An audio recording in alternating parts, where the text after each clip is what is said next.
Welcome to the return of a master's degree in rolling terribly with episode 89, where we have packed up our Frosthaven, unpacked Gloomhaven, the Crimson Scales, where we get to do it all over again. Speaking of doing it all over again, still with me, a man who's ready to bin every custom class in the Haven universe, move over Gunslinger because there's a new sheriff in town, our party's Starslinger to my washing machine. Welcome back, Gaz. Say hi, Gaz. Hi, Gaz. And it's good to be back. I feel like we didn't go anywhere, but also we did. So It's been weird, yeah. not having the episodes. Yeah, and even though it's only been a couple of weeks and Frosthaven only finished a few weeks ago, it feels like ages. It feels like ages. Like 100%. Are you pumped for a whole new campaign? 100%. You would think that we wouldn't be because we'd be all tired and stuff. No, but it's like new stuff, rejuvenates you. It's like we have someone cast regen on us.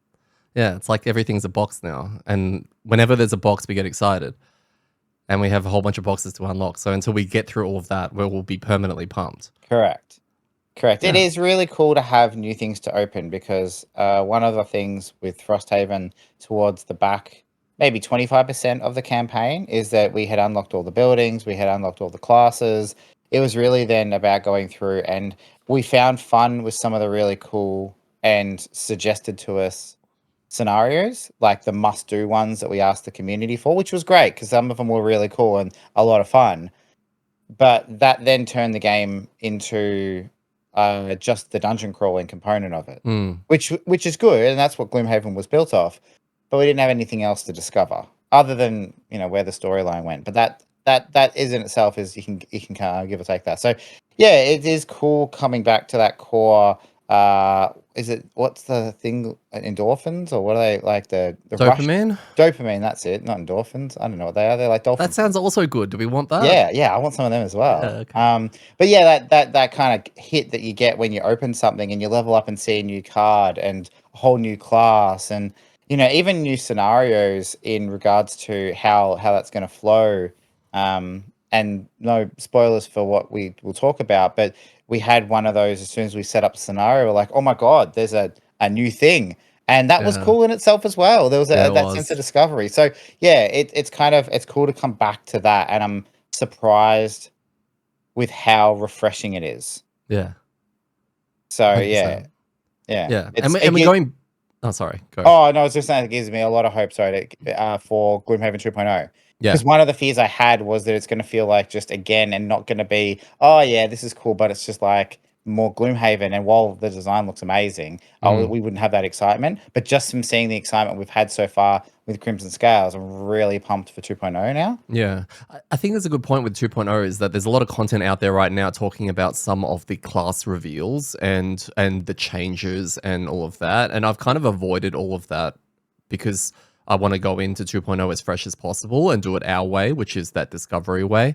It's a bit of a double-edged sword because we're content creators in the space of Haven games, but without looking into absolutely everything so that we can maintain that excitement that, it's still a game for us. We still want to enjoy it properly. And sometimes you can't do that if you know absolutely everything. Like, at least for me personally, I would not be able to do that. Well, that's it. Like that balance is tricky, right? Because we want to experience it, but also make content for it. It's kind of how I feel like an actor feels in a really big movie that they know is going to be big, but they're like, I already know the ending, right? Yeah. Like, imagine being that actor going like, oh, it's cool being part of that process, but you're not really getting to discover anything other than when you read it and go like, oh, wow. So I want to try to preserve the raw experience as much as possible, but also it's kind of handy if we can look a bit ahead so we can make content, I love that actor comparison, actually. It's almost like we're actors in the movie, but they're handing us each line as it comes. So we don't know what's going to happen after that. And it's just like, okay, get ready. Say this bit, and then you're going to say that bit. And then it's like, yeah, but we don't know what's going to happen to our characters. We don't know what... Yeah, it's really cool. Good point. And meanwhile, there are a whole bunch of people standing around us who already know the full script. And when we make decisions or say things like, you idiots. Like, of course, that doesn't make any sense. Like, how stupid can you be? And we're like, well, we don't know. We don't know what happens next. So yeah, it's a fun world to live in. 100%.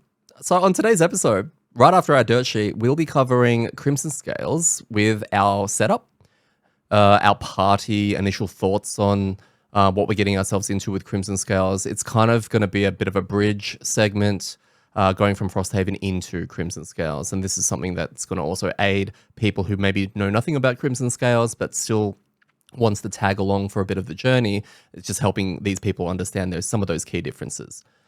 We're going to be talking about scenario 1, which is weird to say because I don't think we've said that for a long, long, long time. But this is scenario 1, the Dark Lake, which is pretty cool. And then we're going to close off with Crimson Scales predictions, which is just a nice, easy chat to you about what we're expecting in the future. So, the top 10s for all our best and worst scenarios should be up by now. If you haven't seen them, do check them out. It's always, always fun to have that conversation with you and reminisce about the past with some of those highlights and moments from our campaign. And it's always fun to see whether or not we cross over with our thoughts on any given scenario, right? Because, like, I think we collectively break down our way, the way we feel about a certain scenario at the end of any given episode, but I think there's different layers to it, and that comes out in that top 10, where sometimes I'll mention a scenario that you didn't, and you mention one that I didn't. And it's very cool to see it from both sides. Yeah, I haven't done a side by side, but I think they're probably in both lists at least 2 or 3 that are different, maybe less. Definitely some major gaps between where you might have had something in your top 3, either for worst or best, and I've got that like close to bottom 3 of that 10. So yeah, there definitely is interesting because we don't collaborate on any of this. Just for those people who want to know a bit behind the scenes, we just kind of go and make our lists, and we're learning about them as we go, which is interesting because it does generate better conversation. Absolutely. And it just means that, yeah, it's a nice, fun format that we can then incorporate into every Haven game moving forward, which is awesome. Yep. Crimson Scales coverage and spoilers. I've been tossing and turning in my head about this for a bit, and I figured initially that no one would care about spoilers for Crimson Scales, but I think we need to be courteous about the people who are maybe playing alongside us, maybe starting a campaign recently. So doing similar to what we did with Frosthaven, I will be still doing the events in its small section, like road and city events, and probably still playing some music over that to just so that people who care can easily skip that kind of content. And one person also has requested that I put the class symbols of the characters in any given episode on our thumbnails, so to make things easier for people to, if they don't want to hear about certain things, trying to make it easier for our audience, no matter who they are. If there are other suggestions that you want us to take into consideration about this, let us know, because if you're running a Crimson Scales campaign and you would very much like us to maybe hide some of the spoilers about certain aspects of a campaign, of a scenario or something along those lines, do let us know. I'm happy to see what we can do. Yeah, and if you're not running a Crimson Scales campaign alongside of us, you should do that. Why not? Start one, right? It's on TTS. It's free, right? Well, Gaz will start one with you. Just No, he PM does not him have and enough he can do it time. on TTS. I barely have enough time to play the one that we're currently playing. But no, I think it would be fun. It would be really, really cool. If you're in the Discord, or if you're not in the Discord, you want to join us, jump in. We've got another separate channel for that, so it'd be cool. If you haven't experienced Crimson Scales like us, and I know there's a lot of people out there that just didn't get a chance to because it didn't get a full release, right? Just play along, pick a class, play along with 2 or 3 people, and you can share your experiences. You know You could what? even pick the same starter classes as us and play To do it along. better.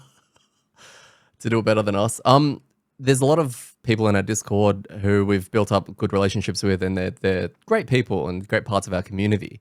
They should get together and just start many different campaigns. Just grab 3 people in our Discord and just start playing online TTS. We can do parties with, Dwarf and Weedy and all that.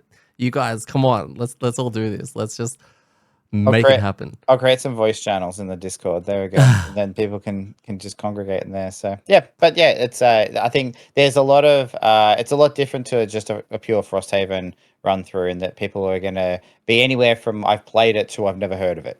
Yeah. Right. And we encourage you to kind of come along that discovery with us. Yeah. Totally.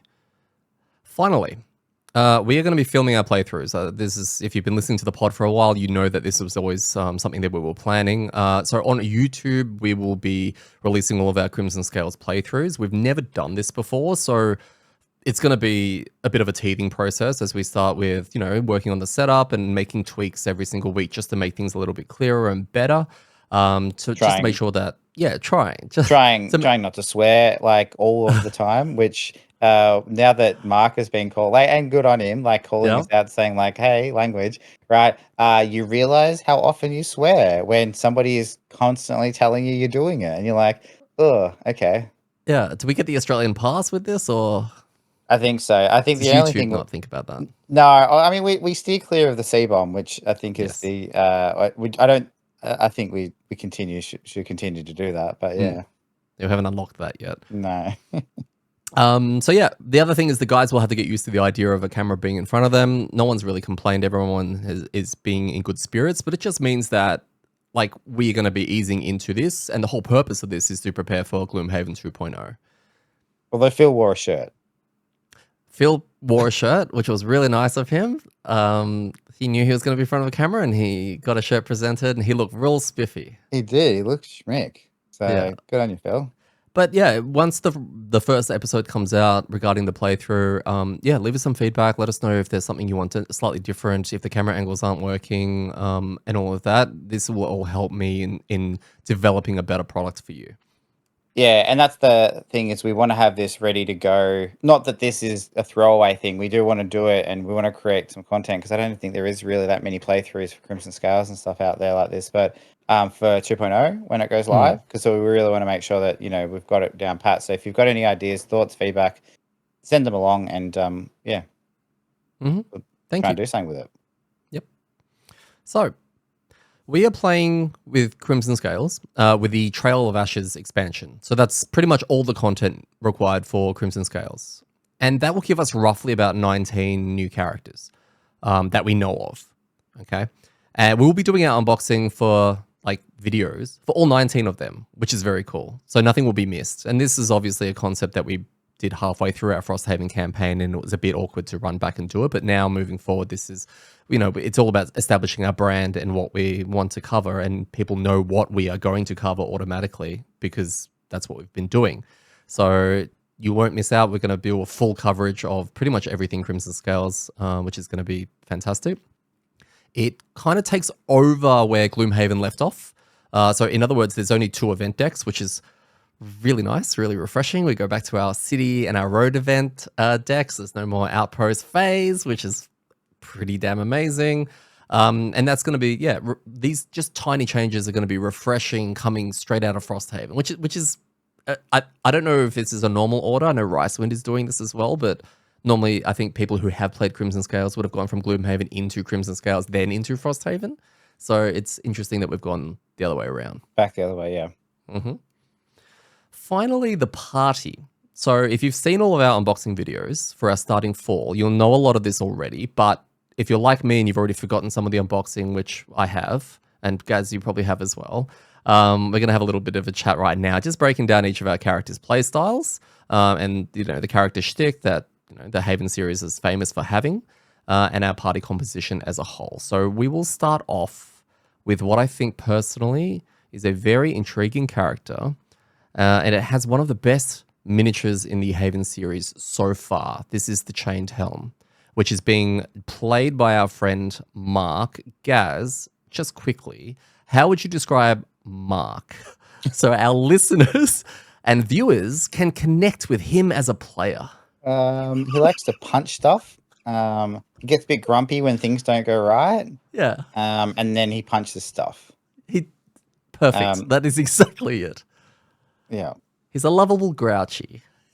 Very lovable grouchy. He's a big teddy bear, but he just kind of like does that growling thing sometimes. Only sometimes, if things go wrong. Yeah. He gives no Fs.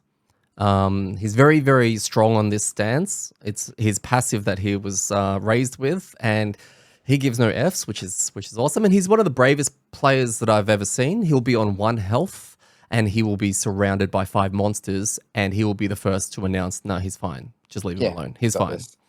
Yeah. But For a bit of trivia, Mark is also a very, very keen drifter. He spends very little money on this hobby. But what I mean by drifting is that it's the car type, not the Frosthaven starter character type.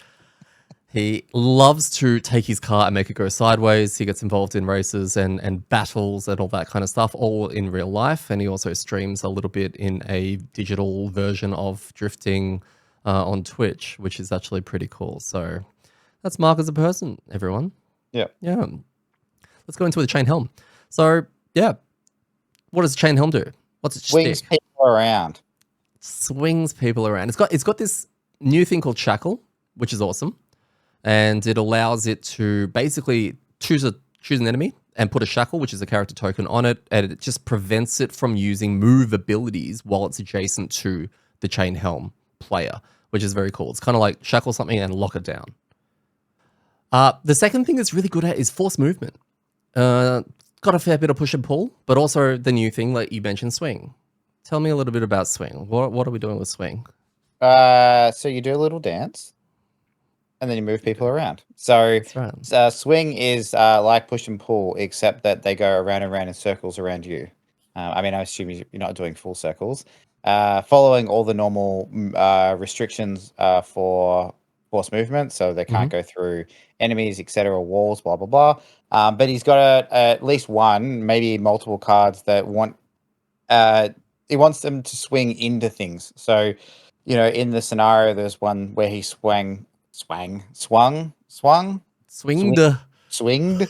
I think that's in the actual rules. That's in the actual rule book, yeah. A monster into the wall, and it took pure damage, which is pretty cool. Yeah. So yeah, it's a new mechanic. We got to see it in action a couple of times, and it's going to be fun. No, very cool. It's probably one of the most exciting changes I think coming in is that push and pull were very self-explanatory in that you had to, every single hex, it had to be either further or closer coming towards you, whereas it kind of goes on its head with swing because it has to remain equidistant. So it can't be closer. Each hex can't be closer or further. It just, yeah, and that's the going around thing, which is, again, really cool. You can aim it into traps. You can aim it into hazardous terrain. There's just so many fun things you can do with it. And yeah, it's a very key thing about this character. Seems to have a bit of healing as well, self-healing, self-sustain. It's got retaliate, which is going to be interesting.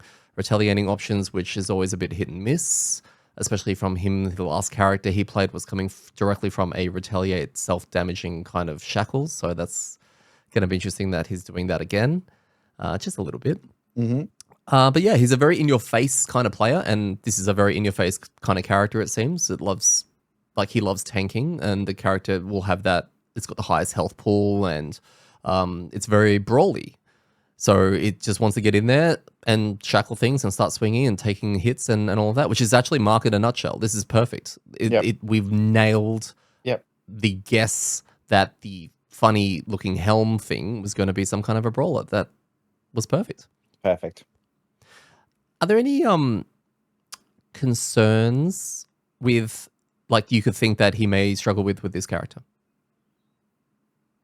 I mean, no, not really. I mean, retaliate, but that's always That's the only thing an I'm issue. thinking of. Yeah, that's it. Yeah, but No, I think it should be fine. I mean, the only issue, and we saw this from one play, is that the shackling of the targets is great because it stops them from moving away, and it seems like there's something he wants to do with them once he shackled them. So it seems to be like a 1-2 punch type of thing. Move in, do your thing, shackle them, and then next turn you can do something with the shackled target, right? Do damage, do an attack, swing them around, whatever. The only thing is going to be we need to not kill those things because that's going to slow him down. So that could be something that we need to get used to. It's like, oh, that thing's shackled. Are you going to do anything with that? Can we kill it, etc.? So it's going to be like, just force us to kind of communicate a little bit more. It's very cool though that he, the kit just allows it to pick a priority target, especially if it's ranged and it wants to move out of disadvantage. But pick a priority target and he can just lock it down. It means that we can either help him or ignore it, like you said, and do other things. So I think it's got a very, very obvious niche that or play style that I'm looking forward to seeing evolved, and I think it's perfect for our party. Yep, and on the right person too. Phil. So Phil is playing our Flask. Phil is our classic Blink Blade player. So Uh, he's your rogue if you've played World of Warcraft. He's your DPS character. He just likes big numbers, and lots of them. That's his thing. He knows his thing. He is quite intelligent though. Like, so this is the thing. He's big brain. We play a lot of board games with him, and he comes out with big brain moves and does quite well. So he's not a simple fellow. no, But he knows where he finds his fun, absolutely. and He's that's one of the why he friendliest played. people I know. Yeah, and that's why he played the Blink Blade twice. Yeah. His Phil is one of the friendliest people I know. And like you said, all of those things, he's intelligent, all that. He definitely has the memory of a goldfish. And this is with love because he has a habit of half reading an ability and also forgetting things like retaliate and shield. And this is what adds to the laughter at our table because you can always rely on him to forget something. And then when you bring it up, his reaction every single time is the same. It's never, oh, that's right. It's always like, oh, and then it's just very dramatic. Yeah. And I mean, in his defense, you can't forget things that you never knew. And so if he never learned retaliate or shield, I mean, that's not his fault, right? Not his fault it is all at all. He's a very bloodthirsty character. I think in every game, if there's any form of diplomacy or any form of choice, it's always the violent way. That's just all he knows. I think it's because it's efficient and yeah, he can get through it nice and quickly. And all his characters have been known as Bob. That he does name Which always, yep, Bob variations. Yep. so what does the flask do? So hilariously, in a world where we just explained that he likes big numbers, bloodthirsty characters, lots of attacking, etc., etc., he has a uh, I won't say support because it definitely isn't a support, but it's a character that seems to have many support type functions. So essentially, the shtick for this character is that it plays a lot of persistent cards that Yeah. will have between 1 and 5 tracks on them. A lot of them aren't burns. So the idea is Mm, that the flavor of this is that they're his potions and all these different enchantments, and you play them, and they give you various things. Some of them might increase your movement when you move. Some of them do extra healing. Some of them allow you to attack, and there's some mm, key pieces that allow you to kind of do actions out of sequence where if you didn't attack in a round, then you get a free attack. So he seems to want to juggle that. hmm There were, from when we played, a couple of turns he had where he did get some big attacks in. So I think hmm there's definitely some damage there. Um, but it's going to be a balance for him because he requires setup.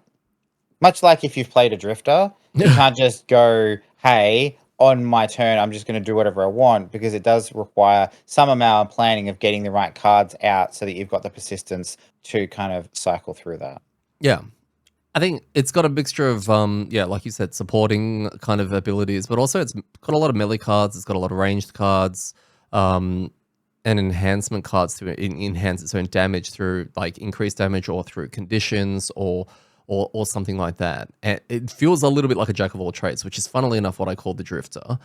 It is a little bit like that, but it is way spicier. I think it is a lot spicier than what the Drifter was because I think that the persistence are not as vanilla because of the movement of the token. So unlike the Drifter, whenever you move the token, you just, with crushing weight, you're getting +2 to all your attacks, and that's it for the 6 charges. And of course, you get to move them back. But with the flask, it's like, yeah, once you move it off one, you may activate a passive. It could be a heal, it could be an extra attack, it could be a condition. On the next 3 attacks, you're going to get a different condition each time. And I think that's what gives it a little bit more complexity. And it's not as maybe dull as the Drifter. Its persistence done interestingly. And even in its opening hand, it's got 7. There are 7 abilities in its starting level 1 and X cards. 7 of them are persistence. Mm. So, and we're expecting a lot more to come from the future. So, yeah, I dare say it's probably Drifter done right, or probably Drifter, but the complexity version, complex version of it.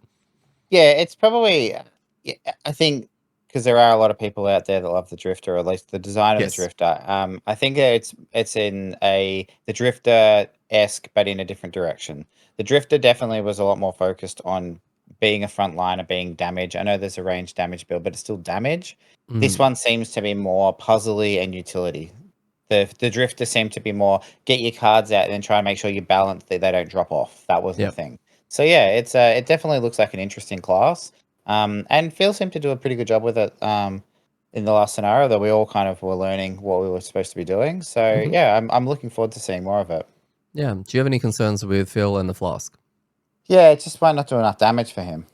Like That's true. it becomes one of those things where if the persistents aren't going to lead to damage, and I don't Mm. think it's that he won't be able to work it out, but I think that if it's not efficient enough in regards to play cards do damage, then there might be a lot of cards that just don't get used, Mm. and therefore because that side of the puzzle just doesn't interest him. Yeah, that's a good point.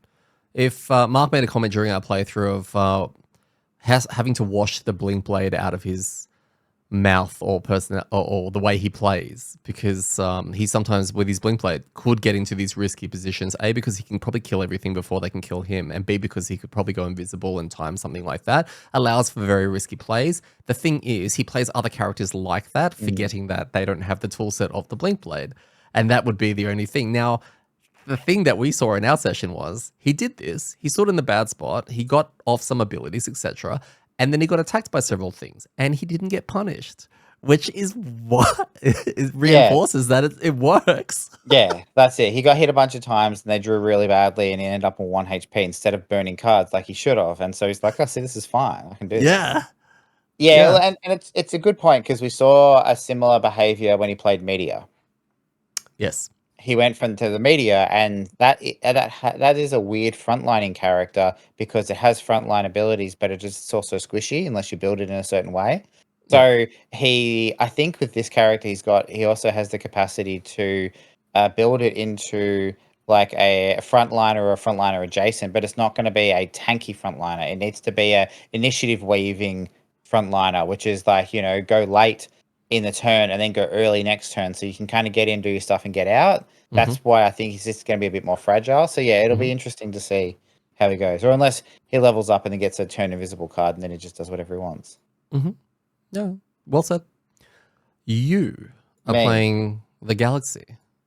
What makes you so special? What's the Galaxy? Tell me about that. the Galaxy is like the Banisphere in that it has formation-esque type cards. Now they're not formations because they don't require you to have allies in a certain combination. So for those unfamiliar with the Banisphere, they have cards that say, okay, you can hit this enemy, but you need an ally in this space. So it could be a simple one is just an ally on the other side of a monster, and then that's the formation. But you need the ally to be there to hit the what is it, Starslinger?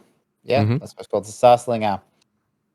Say you have that same card where it'll have a yellow hex on the card, and that will be a bonus if someone's there. Yeah. So I can still hit the monster regardless, but if somebody is in that position, there'll be a bonus, and that could be like they get healed, or there's a whole bunch of different things. So they might get a bless or whatever. It's also Uh, linked to your XP a lot of the times as well, right? Like you yeah, want someone there because there's an XP on that spot yeah, for yeah, you. definitely. Yeah, so it's built into a part of a class that's what you want to do. The other kind of theme of the character is being on full HP. So I've got a couple of abilities that are like if you're on full HP, you boost the attack. If you're on full HP, you might generate an element, stuff like that. Um, Advantage, yeah. yeah, a whole bunch of different. Then I'm sure that's going to continue because it's kind of printed on the card as like, hey, this is a thing. So that's an interesting one, and then because of that, there are a few heals on the character cards. So, but they're like heal and do something. So there's one that's like heal one, do an attack one. If you're at full health, that becomes +2. So those type of it has a little bit of self sustain, although I have the lowest HP. So yeah, Which makes it easy to keep it full health. yeah, I guess so. That's the good point, right? Less health to heal if I get hit. Well, one regen is going to heal you to full in 6 rounds. There you go, Well, done. 5 rounds Easy because you mode. can't be on zero. So Can't right. be on zero. So yeah, so those are the two main themes that I saw. Yeah. Yeah, the kind of pseudo formations and the full health. So would you like? We can talk about your experience with it a little bit. Would you consider it more support? I think you can play it that way because most of the formations, because it's an ally bonus, it's not a requirement of that Mm, thing. You could just run around and not do any of those. But the attacks aren't probably strong enough to just warrant just doing it. So yeah, I think it does encourage the support. Maybe it's lacking a couple of cards to go kind of full DPS. Mm. There is 2 or 3 attack cards that are quite good. There's I think one that you can split into a multi-target attack. So there's a couple that you could probably go down that route. But yeah, it definitely has again more supporty type vibes. I'm looking forward to probably your character the most hitting level 2, just to see what those 2 new options are, just to get a bit more of an idea of kind of what it can do and what you're going to do with it, which is actually Yeah. pretty exciting. Yeah, and I'm looking forward to it because one of the things I found a bit lackluster with the Banner Spear, and again, like contrary to popular belief, I actually quite enjoyed playing the Banner Spear, but I found that the level up cards weren't very interesting. The level up cards for the Banner Spear gave you what the character needed to continue to do what the character needed to do, which was fine. But it was always just like, here's a different formation, right? And so it wasn't doing anything new. It was just Mm. because you can't really plan around a lot of the formations. You kind of got to see what's on the board and then pick the card accordingly, which is fine. So this one will be interesting because there's going to be more. There has to Mm. be. But I'm interested to see what they do with them because it's not a requirement. Now it's well, you can do some damage or you can give a buff. What's that buff going to be? How hard is it to pull off? And I feel like you could not take those cards and not be, I don't want to say gimping the character, but like avoiding a playstyle. So it'll be interesting to see what the level up cards are. Because Mm. yeah, I don't feel it'll feel as I don't know, linear as the Banner Spear did in a way. So Yeah, yeah. okay. Yeah, okay. And finally, myself, I'm playing the Vortex, aka known as the washing machine to us. My character's name is Suds. I've gone with Suds. And basically, the Vortex works around void energy. So it's a Savas who's kind of voidy, and he uses a resource called void energy, or we call them Tide Pods, to go with the washing machine theme, which is a stronger theme that's coming through right now for me. Because throughout the playthrough, I'm calling them Tide Pods, and it just feels natural. I can't imagine them being called anything else, so I'm stuck with that. I apologize. If I say Tide Pods, it's got to do with the void energy.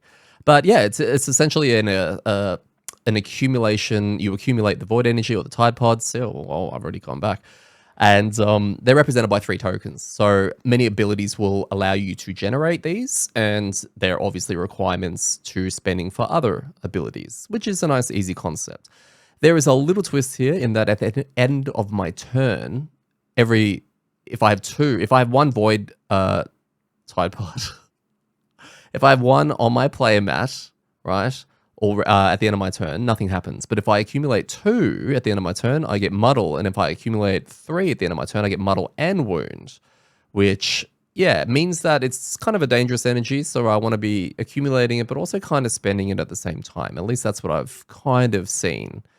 And then I have another ability called Void Sight, which is very cool, especially when you get it right, which allows me to look at the top 2 cards of my AMD, not the monster AMD, and I get to place one of those cards. I may place one at the bottom of the deck, which is very cool. So this allows me to have a bit more agency over my AMD. If I know I'm going to be attacking, if I play Void Sight beforehand, I can calculate exactly how much damage I'm going to be doing, which is great, which is really great. Finally, there seems to be another thing called Void Pits, which allows you to. There are abilities that create a void pit, which is an obstacle, and that can trigger maybe other abilities. But I don't have too many of those at the moment, like interacting with it, so I haven't really seen what it's all about and what it can do. The last thing is I appear to be a melee heavy damage dealer.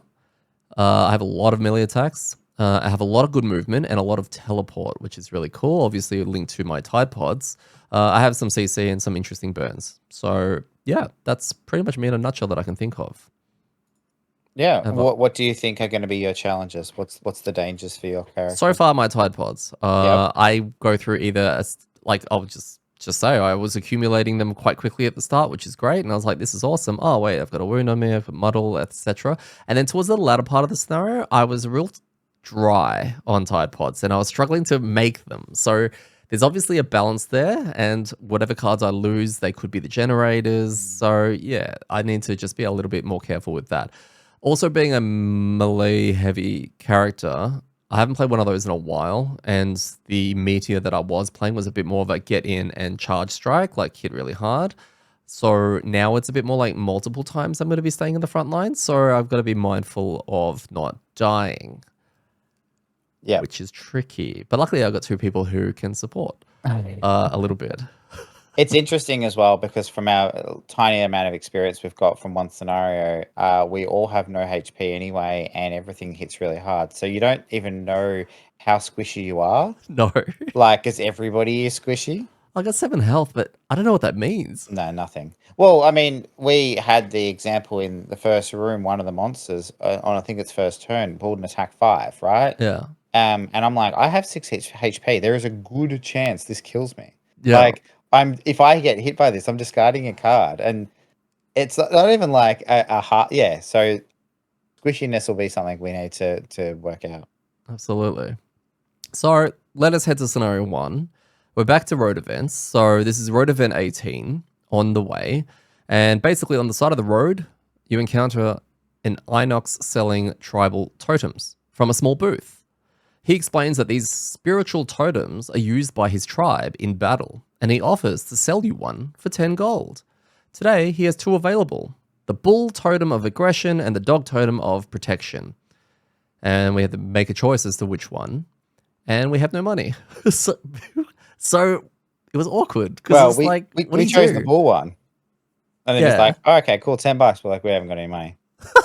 that's pretty much what happened. So it's Yeah. like, oh, a bit of a fizzer, Mm, right? mm. It's maybe this is the only one that costs money in the starting deck or, It's just or bad luck, whatever. right? Like that Yeah, it just has to happens. be. Unless we Yeah. were supposed to have like leftover money or something like that. So yeah, it goes back into the deck. We'll see it eventually later, and deal with that in the future. Yep. So the story, if I've broken it down, the story just quickly. So the actual overarching story of Crimson Scales, at least the beginning of it anyway. So in a seedy, seldom visited tavern in the rougher part of town, our group is approached by a mysterious, scarred stranger in a bloodstained cloak, who promises wealth and influence in exchange for retrieving a mysterious trinket. He directs us to the shores of the Dark Lake near the Watcher Mountains, hinting that strange creatures there might lead us to our prize. When pressed for details, he gives little away, saying only to return if successful. With curiosity piqued and nothing better planned, we decide to take on the shady quest. That takes us into scenario 1, which is the Dark Lake. So, following the stranger's vague directions, we arrive at the deserted shore of the Dark Lake, finding no signs of life, let alone the strange creatures promised. Frustration builds as we circle the lake, grumbling and casting accusatory looks at one another. Suddenly, the lake's surface churns, forming 2 towering water columns that shape into ghostly spirit figures. At the same time, a squad of vermin scouts emerges, signaling to each other as they attempt to surround and attack the spirits. Watching in stunned silence, we realize that these may be the creatures we were sent to find, and that we're now trapped between 2 hostile forces. With a collective decision, we prepare for the only solution: kill them all. Scenario goal. The scenario is complete when all enemies in it are dead. At the end of that round, read a thing. What are your thoughts on this goal, Gaz? Look, it took a while for us to get our heads around it. We had to We pass the went, book around a few times. yep. Make sure we had to read it. Check for special rules. We don't have an FAQ, so we couldn't go to the FAQ to Oh, figure it yeah. out. So we just had to wing it and just hope that we could figure it out. Yeah. So, yeah, we'll if we got any of that wrong, the check the scenario is complete when all enemies in it are dead. Just let us know if we Yep. messed that up. Scenario effect, there isn't any, which is lovely, I guess. No Way to purple make it boxes. vanilla. Monster combinations, we have Spitting Drakes, we have Vermling Scouts, which we've got experience with as recently, kind of. And brand new entry into our monster amDirtpedia, we have Water Spirits, which we will go over shortly. The difficulty, now this was like an interesting thing, because we were like, I think we planned to play Gloomhaven 2.0 at +1. Did we ever talk about doing that with Crimson Scales, or did we? I don't think we talked about what we were playing this on. No. Oh, okay. Well, we decided to play it on +1, which made our scenario level 2. this could be a good idea, this could be a bad idea. Yeah. This, And yeah, it was interesting. yeah, the scenario appears to be a 3-room kill-all with doors separating those rooms and a bunch of monsters in each rooms and a couple of water tiles. Special rules. Gaz, what are your thoughts on the special rules for the first scenario in Crimson Scales? I loved it. I think they brought a really good flavor to the first scenario and made it so that you could just really get right into the thick of it without having to think about anything. Yeah, you don't think it's going to be too admin heavy or anything like that? No, I think it's probably the right balance Yeah, between okay. not doing any admin at all and just playing. Mm. So yeah, So, no, good first scenario, right? yeah, yeah. Right from the get-go, we've got these new monsters, guys. I'm going to do a little monster spotlight. I have not looked at all of their cards. I refuse to at the moment. I Yep. think right now we'll continue the mystery around them. They're water spirits. At scenario level 2, I think they've got 6 health and 10 health, which, yeah, well, I mean, the normals are the same health as you, so that's fine. You can hit for 5, they can hit for 5 or something like that. It's fine. Something like that. But they've got an interesting new mechanic we've never seen before, which is innate shield. The normals have 1 and the elites have 2 shield. We're no strangers to that, but there's text underneath them that says the shield only applies before its turn. What does this mean to you? And what are your thoughts on this? I think it's awesome, and it's a design space of the monsters that we haven't seen anything like that, right? No. No monsters in any of what I remember, Gloomhaven or Frosthaven, have I don't know what you called, like dynamic kind of passive effects or anything like that that change depending on like when it goes or its health or anything like that, right? Like we don't have anything when it's on half health it gets plus, those type of things.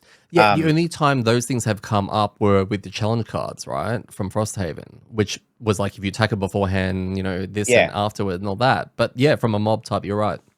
Yeah, and it's interesting because I love the idea of it, but I definitely think that if you added it to too many monsters, then that admin almost that weight or that fatigue of things you've got to remember, especially if they're different. Because this was easy. There was one monster, we knew that if we attacked it before it's had its turn, it had shields, and we just had to remember that. But if you were to add in and having multiple monsters, like again, like I say, it does plus 1 damage if it's on half health or lower. Right now, you got to remember that, and then it does become a lot. So I love this, and I'm surprised we haven't seen it earlier, Same. or we didn't see it in Frosthaven at all. But Yeah. maybe that was the challenge cards. The idea behind that was to bring an element of that without having to bloat an entire monster category. So Yeah. I think a lot of the general, I guess, community who play Frosthaven, Gloomhaven, all of that, early initiatives are better. And everyone likes to play early because we want to get our damage in and all of that. This literally flips that around. And we discovered that in this room as we are fighting these things, that you go early to do what you think. And you're like, okay, cool. Do you want me to deal with that? Well, I can't deal with that because it's got 2 shield. It's an elite. So and it becomes awkward. But you go after it. How late do you go? I think it really messes with your head. It totally messed with mine. yeah, totally, because they were hitting pretty hard as well. Like on their non-moving Base attack attacks. 4 for both. Base attack 4. Yeah, so there was a couple of times where, we've started our turn next to it and they're hitting for 5. And when they're hitting for 4 or 5 on an attack, and I said, well, I had 6 health, but it's not like everyone else had much more. No. I think Mark I had got 8. 7. Yeah, you've got 7. Mark's got 10. Oh, Phil's Mark's got got 8. 10, so Phil's got 8, right? So even you on 7 and Phil on 8, right? That's still not a lot. And if they're hitting for 4 or 5, when you have your turn, you don't want to go late. Like I don't want to take 5 plus damage. Well, not that I can take much more than that. Because then I do more damage to it. Yeah. Like it's it's a hard balance. It's a hard dynamic to do. So it is the kind of monster, and I love it. Again, for the decisions, you have to be out of range of it, go late, not get hit by it, go forward and kill it. And then maybe go early. I don't know. Yeah. Yeah. Well, it's we still don't know. Yeah, we still don't know the right way of doing it. And then seeing, as you said, we haven't seen all of their cards, but we've seen a couple. Even some of those are pretty gross. Well, they synergize with water tiles, which the only other thing that I remember doing that was lightning eels, but I think that's just because that was part of their restriction, right? I don't think it actually says if you're on a water tile this No. happens or anything like that, right? So we've got these water spirits who can create water tiles. They do. We've seen one attack where they hit three things in an arc in front of them, and if there's a target in them, they will create water tiles in there. And then they've got other cards that for every unit on water tiles that they all take damage, which yeah is horrible because yeah they can get out of control if you leave them alone, which is hard to not because they've got the shields. And then they put difficult terrain everywhere, which is obviously going to be difficult to walk through. And then they're doing increased damage if you're in them. Like there's +2, and there's also pure damage. Yeah, they think they had a couple of other cards as well that they cared about how many water tiles they were adjacent to. So there was Yeah. like up to they might do more damage or they might have more pierce and things like that. So they also had a heal card, which Yep. is rough on. And look, I'm gonna guess that it was an early-ish card, but like it's rough on a character that has shields. Like healing on characters or monsters with shields sucks. Mm-hmm. So it is. They were a hard priority and a hard thing to work out what to do with. So Yeah. So the I think advantage of initially, them is though that I mean, like monsters with shields, like anything with pierce is just going to be like I don't care. So they, if you it's like characters that have pierce, they are really the number one target mm, because they're going to oh, be hard for other people to deal with. absolutely, and pure damage as well. So yeah, I think it's very impressed so far with the first, I guess, Mm. new monster. I think it's oof worthy at the moment, anyway, even after one thing, Mm. but it could easily jump up if we, yeah, haven't worked out. We also don't know how it scales. So if we eventually get to at higher levels, the base flatline difficulty for us will be scenario level 3. And then, yeah, we don't know how much shield it's going to, like, obviously it's going to bump up to the point where these guys probably enter some kind of gross territory as well as they hit hard. So Mm. watch this space. Yep. Yeah, it was very. I didn't even know there were going to be new monsters, other than the. I know there's variant monsters for some of the existing ones, a couple of those, but I didn't know there was any just flat out new ones. So that was again a Mm, really cool surprise to be like, "What's that?" And you're like, "Water spirit." I'm like, "What? Water yeah. spirit?" So yeah, It didn't use any elements, did it? That I can think of. no, I don't think so. Yeah, okay. We don't have a water element yet. Okay. No, I'm waiting. ice. Yeah. No. It's the same No. thing. No. So the first room we spent most of our time looking at our cards, okay, and messing up abilities. I think we've all it's a teething process. We're all Mhm. going, what does this do? How does this work? I'm making mistakes. Phil was trying to heal me because of my mistakes, and he wasn't in range of it. Mark was also out of range for something after he'd walked in and slammed something against the wall, which was so thematically cool. He's just Mm. grabbed this spirit and gone, there's hazardous terrain next to a wall. You are going here. And it was just so cool to see that in action. And overall, it was fun. Even the bit where I blinked all the way to the end because I'm like, hey, I'm Melia. I need to be amongst them all. And stunned one, I need to proceed to get absolute beatdowns from these water spirits. Like, they pulled a +2 on me. They're already hitting hard and they pulled a Yeah. +2 on me. And yeah, I had to burn a card. And it was at that moment I was like, oh, I better be careful because I might single handedly mess this up for us. Scary. I also had to run into the issue of my Tide Pod situation. I kept running around with 2 at the end of my turn, which meant I was always muddled. And Yeah. in my head, I'm like, that's okay. Disadvantage. I can, because I've got all of these modifier perk kind of things, which I don't have any yet, but I can play into that. And disadvantage when your whole deck is vanilla is really bad. Yeah. Even Void Sight with looking at the top card, right? Like you Yeah. can only ever unless you know both the cards are good. It was so funny on that Void Side thing because the very first time I used it, I was talking out loud and I'm like, I get to look at the first 2 cards of the monsters amD, and I looked at the 2 and I put the +2 at the bottom.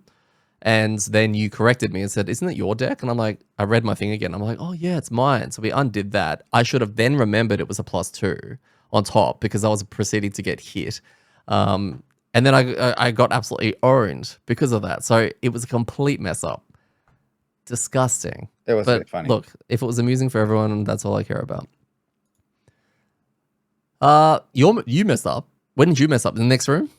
Yeah, a little bit. So I messed up in the next room. I mean, I only have 6 HP, so getting hit once basically puts me on none.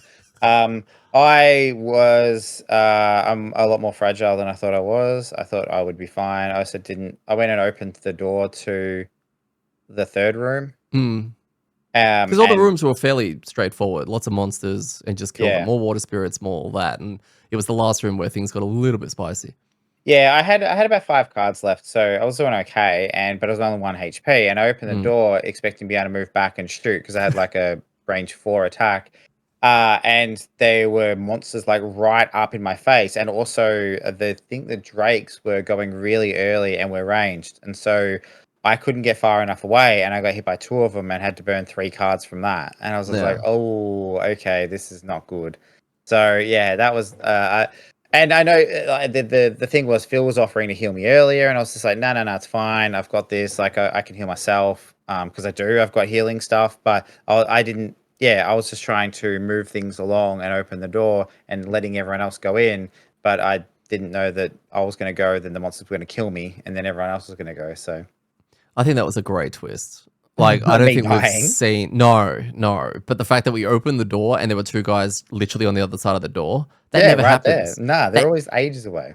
whenever you open the door, you either play a really big movement card or you play a ranged card so that you can maybe reach something that's in the room, right? It's a dream to play a move and also, I don't know, like a cleave attack or something in this exact situation. It was lined up there. And the scouts have the lowest amount of health. It would have been It would have been great, amazing. yeah. Look, maybe the thing is we've got to unlearn all of the last 18 months of Oh, Frosthaven that we've learned, right? Like maybe this is pretty standard for Gloomhaven in that it's just monsters in rooms, right? Like you open a door, there's going to be 5 monsters in there. So maybe we need to expect that there's going to be more opportunities for that, especially knowing the size of the tile. So yeah, I messed up and I ended up exhausting then. So it was up to the other 3 guys to kind of yeah, get us across the line. yep. So we didn't want to go in. Marco's in. He's the tank. He starts doing his shackle thing, cleaving things around. That gives Phil and I an opportunity to come in. We are missing and pulling a couple of negative modifiers, which means we're not doing anywhere near as much damage, especially to these water spirits, which makes this a little scary because in this room, once you went down and once we were starting to struggle on these last things, I thought we were going to wipe. Mm. And that would be the worst feeling. It's Yeah. scenario 1 and we are going to wipe. We came that close to failing this. Yeah. I can't even stress how embarrassing that would have been. But we held out. We got some good cards. We got some good usage. I went and looted the chest, which gave me an awesome disarm potion looking thing that on a single attack I get to disarm something, which was really handy. And we do manage to pull this off. We managed to slowly chip everything down with a mixture of pure damage and some lucky draws. And yeah, we finished scenario 1. Thank goodness. Everyone cheers, I think. Can't remember. Yep. Some people boo, but in the end, we prevail. Summary. So, wet, tired, and bloodied, we take a look around, trying to make sense of where we've ended up. Those water spirits were definitely strange creatures, and they seem to be guarding something. Intrigued, we pressed on, exploring further along the lake's edge until we stumble upon an old tunnel. It looks like an overflow channel of some kind, damp but passable, with muddy footprints marking the entrance and other faint signs of activity nearby. We exchange glances. Maybe, just maybe, whatever we're looking for is inside. And it never is. No. Sounds like a water temple kind of thing. Rewards, unlock scenario 2. We didn't even get XP or bonus XP for this, or any Oh, money, or anything like that. yeah, it was scenario 1. I know that's the biggest dopamine hit they're meant to give you. They're meant to go all hard Yeah, on true. giving you something amazing. Yeah, the first one's free, right? Yeah, that's true.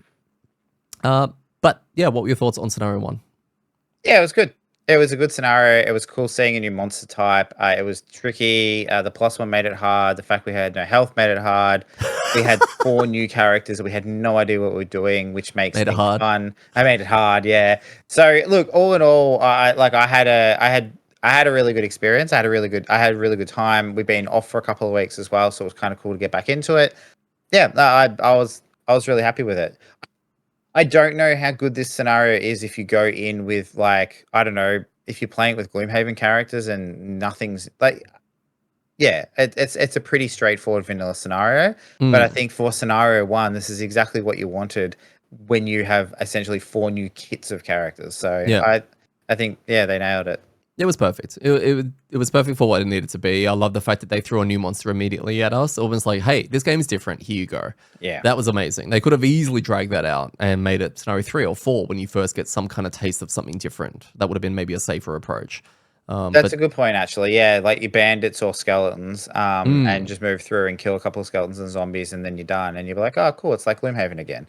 But you're right, this really did feel a bit different. Yeah. So, I doubt this scenario will feature on any of our lists of any kind, but it did its job of introing us into this new world and new campaign, and has us hungry for more. I think it's fair to say that. if it makes it into our top 10 best, then this scenario is doomed. If it makes it into our top 10 worst, then this scenario is in for a hell of a ride, right? Like, yeah, do you mean this the campaign? Should be completely forgettable. Campaign. Yeah. Campaign is so yeah, this should be completely forgettable. Should be. So Let's hopefully it doesn't go on a list. Now, we're bringing back the old segment. This is Ormi. How does he go on scenario 1? I think he does quite well for an Ormi scenario because it's a linear, like, door after door after door room. None of the monsters particularly are that, like, AoE crazy. The drakes have a bit of it, but it's short range, so it's pretty easy to control. If he gets next to one of the water spirits, he's probably in for a rough time because he's going to wail at their shields and do nothing, or they're just going to, like, insta-gib him. But as far as Ormi scenarios go, I feel like it's fine. I think he'd be fine. He'd be absolutely fine. Because the way we're blocking, because this one also had a triangle of difficult terrain, the water. So if we're blocking it up, and he's only moving 2, he's going to find himself probably moving 1 hex in the water, right? So we can really slow him down that way. Oh, it's nice to have him back, even unofficially. All right.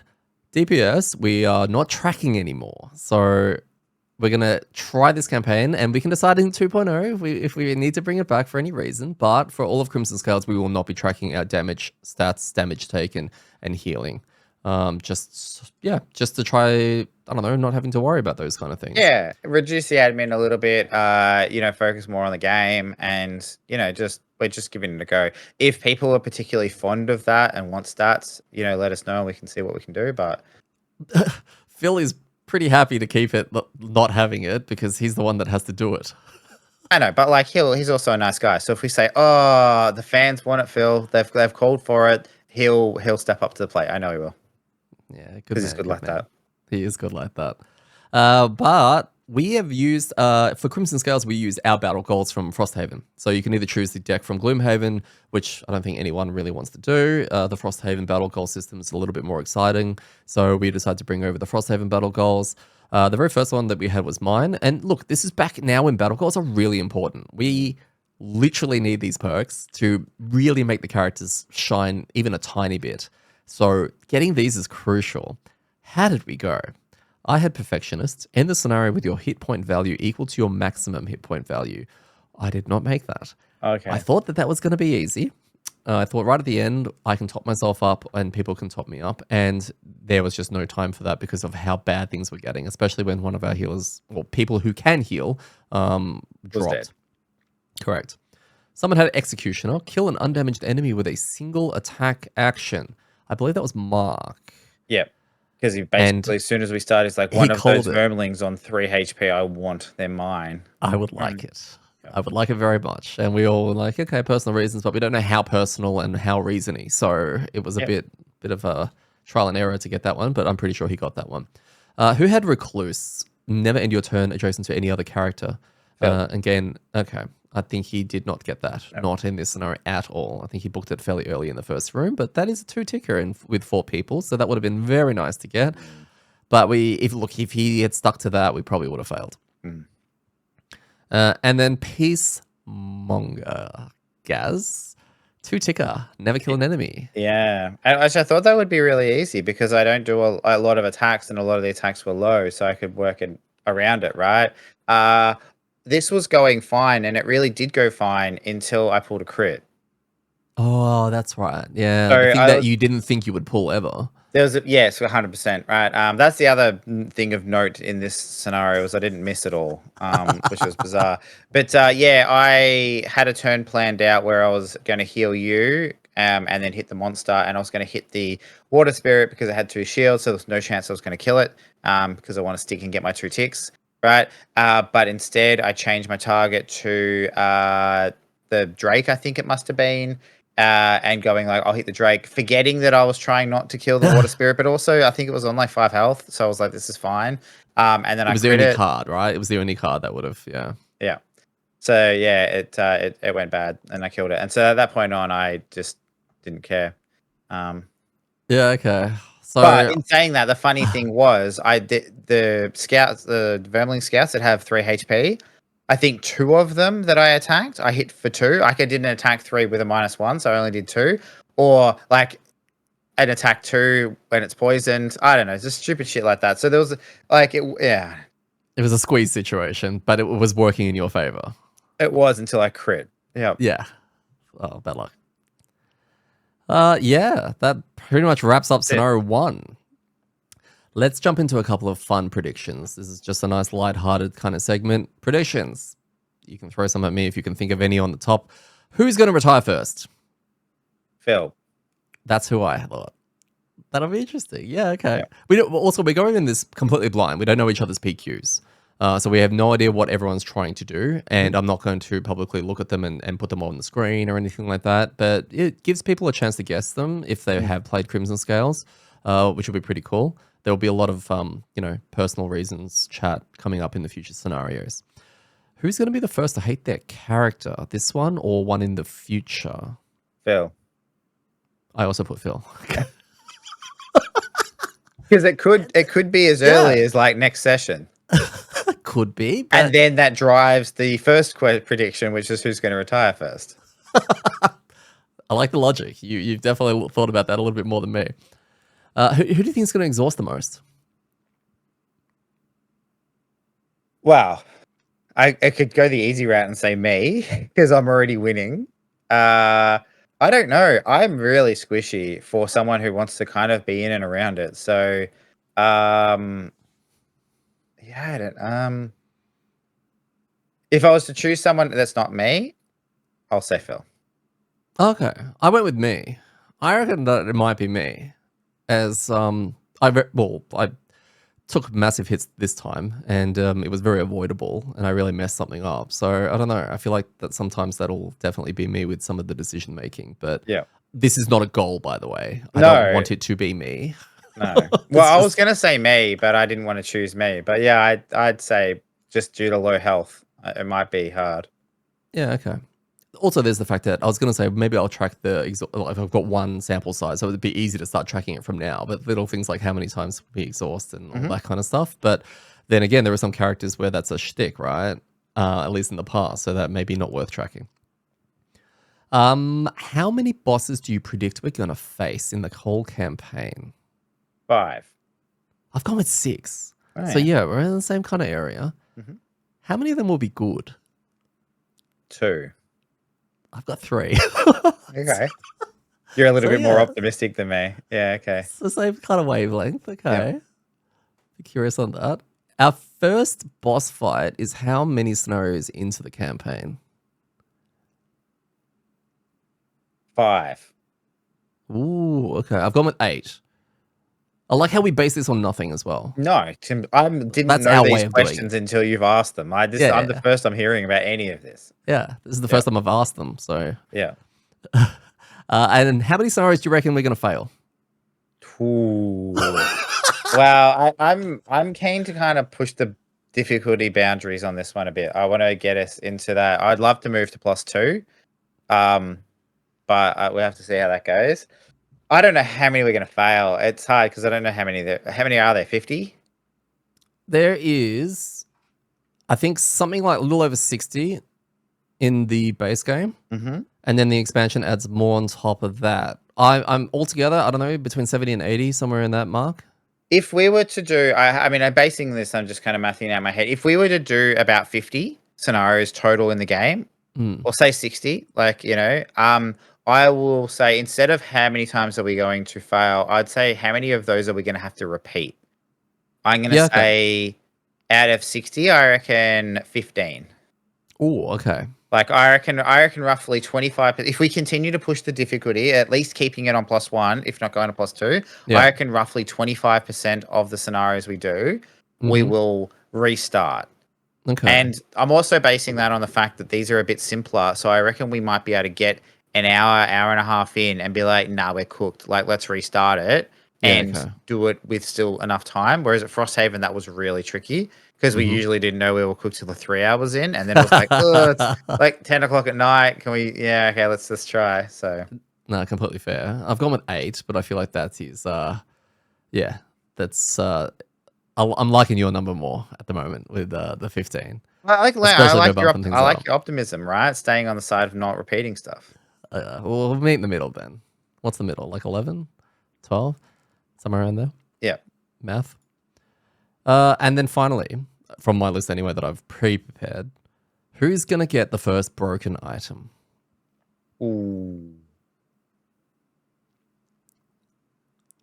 I mean, broken has a whole different level of meaning when it comes to Gloomhaven. Like you just got a potion in the first thing that just disarms somebody. Like It's pretty good. that's like I'm pretty almost happy. instantly better than every other potion in Frosthaven. Like I'm pretty sure it is. it's just you don't get a turn. I don't know. Like I guess it's just a random prediction, right? Let's just go with Phil. Yeah. I went with Phil. I think that's just the logical kind of thing. And who do you think is going to be the most mark? I just want to include him. Be the most Phil? Yeah, I would pick Phil as well. No, Mark can be included in that. Is there anything you want to add to our episode? Anything off the top I of your was head? trying to think if there's any predictions that I would like to ask you off the top of my head. Who do you think is going to play the most characters? Phil? Like it has to be. Yeah. I wonder what we'll do about that. I mean, the thing is, you can recreate a character in this with, like, if you unlock a new one and you go, "Oh, I don't like that," you can just go make the blink blade again. Look, it's a double-edged question actually, because if the next character he unlocks is Blink Blade-esque, he will continue to roll that character over and over again, meaning he's only going to play 2 characters. That's true. That's true. But if the blink blade character isn't until the 18th character he unlocks, Yeah, okay. right? Because he just burns through them all. Then yeah. So yeah. No, it's been very refreshing to come back. It's been very refreshing to get back into it because the last few Mondays have been more set up and all of that kind of thing. So now it's like we never left, and I'm really glad that we're back into the swing of things and pushing our way through the end of 2024. Oh, we're gonna do an end of year thing again. Crazy. Yeah, totally. And we're I guess the cool thing is looking at being fresh. When we started Frosthaven, we had no idea what we were doing, both in playing the game but also in making any content. Right? We were just like, hey, let's just talk shit for a while and see what happens. And because of that, the early episodes are pretty cringe. So now we have a better idea, but like I kind of feel like the world is our oyster. Like we've got a lot of ideas and we've got a lot of things we want to do, but we actually have people we can get feedback off now. So we are at the start of a campaign. We have ideas about things we do and don't want to do, but like if there's particular things that you think would be good to start now, like we talk about unboxing. We didn't start unboxings till we were halfway through the campaign in Frosthaven. We've obviously started those from now and we'll continue to do all those. If there's any things like that we've done or that you think we should do that are content ideas, please just feed them through because, we want to continue to evolve this, get more involved with the YouTube side of things as well. We want to keep the pod going. But yeah, we just want to try to find stuff to, give people what they want. And Crimson Scales is like a niche within a niche within a niche, right? Like this is where we're getting more niche. When I try to explain to people what the pod's about, I'm like, can you imagine that? Yeah, if it gets down to that again? They're like, we're running a pod. What's it about? And it's like, about a game, but it's a standalone expansion for another game, but you can't get this. Oh, it sounds cool. Where can I get a copy? It's yeah, you've got to start it. Have you heard of board games? Like, even still, have you heard of podcasts? Most people have heard of podcasts, right? And they're like, oh, have you heard of board games? Yeah, cool, like Monopoly. Yeah, like Monopoly, but not Monopoly, right? So it's more this game called Gloomhaven. That's this Frosthaven. It's a really big campaign game came out. Okay, cool. Gloomhaven. Oh yeah, that sounds cool. And then they made a sequel to it. Oh yeah, cool. That's Frosthaven. Cool. There's also this fan expansion that was never official but was released and heaps of people played it and liked it, but you can't get it. So yeah, I feel like our target audience is like 8 people now. Yeah. So if you'd like to bring some more people along, please do it. Tell a friend. But if there's things you want to see because you are one of those 8 people, right? Then please let us know what you want to hear, and we'll try to include it. A million Um, percent. so, and we'd also like to get people on because we did that a little bit with their community from Frosthaven. If you're like a hardcore Crimson Scales person, right? Like, please yell out. And if you know that could be more your jam to talk about than jumping on talking about Frosthaven. Please again reach out.